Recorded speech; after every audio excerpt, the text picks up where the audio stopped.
ഖേദിക്കേണ്ടി വരും, ദുഃഖിക്കേണ്ടി വരും, വിലപിക്കേണ്ടി വരും. അബ്ദുല്ലാഹ് ഇബ്നു മസ്ഊദ് റളിയല്ലാഹു അൻഹു മഗ്‌രിബിന്റെ സമയമാകുമ്പോൾ വല്ലാത്തൊരു മാനസികാവസ്ഥയിൽ വരുന്ന ദിനങ്ങളുണ്ടായിരുന്നു.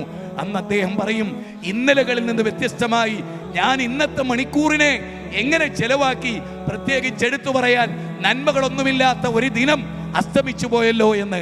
ആദമന്റെ പുത്ര, ഞാൻ ഇന്നൊരു പുതിയ ദിനമാണ്, നീ എന്നെ മാക്സിമം ഉപയോഗപ്പെടുത്തണം, എനിക്കൊരു റിട്ടേൺ ഇല്ല. നിഅമതാനി മഅബൂനുൻ ഫീഹിമാ കസീറുൻ മിനൻ നാസ് അസ്സഹതു വൽ ഫറാവ്. രണ്ട് അനുഗ്രഹങ്ങളെ തൊട്ട് നിങ്ങൾ വഞ്ചിതരായി പോകരുത്.